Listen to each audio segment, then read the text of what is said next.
Hi everyone, it's Dave here from Fine Line Joinery. Welcome to my first shop safety video, or more specifically, my shop dog safety video. Enough said, let's just get into it.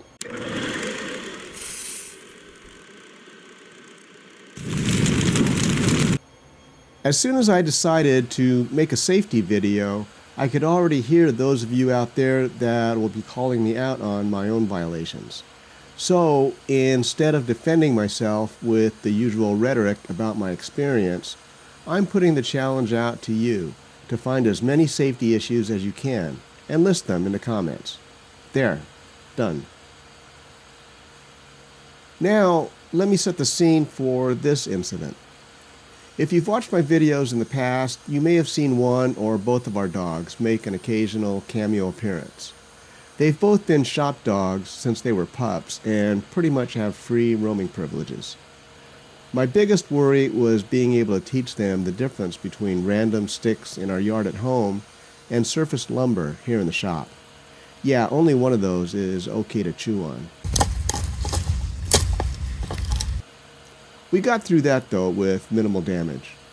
Jumping on work surfaces was the other concern, but it's the same rule at home, so that was pretty easy. Like everything though, it's all good until it isn't. Because of a trip I had taken and my son taking Kodo, the Black Shepherd, to stay with him for a bit, by the time of the video clip you're watching now, I hadn't seen him for close to 2 weeks.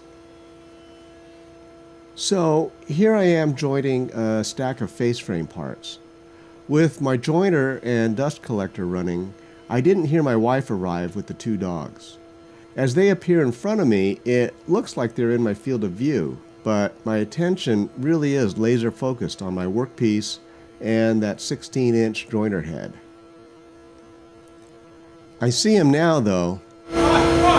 Oddly, I continue to work for another minute, but then I start to process what just almost happened.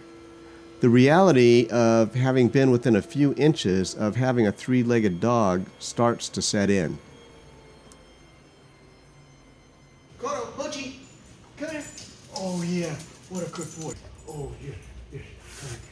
Oh yeah, what a good, come on.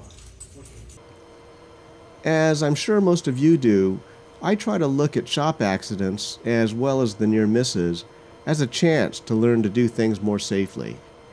Honestly though, I'm just not sure what the takeaway is from this one. Maintain more awareness of my surroundings? Maybe set up a contained staging area for when the dogs are brought in while I'm working. Good pet medical insurance? I don't think workers' comp will cover them. I don't know. If you have any ideas, I'd truly appreciate you leaving them in the comments. I mean, once you're done hammering me for my personal safety habits. Anyway, thanks for watching. Be safe.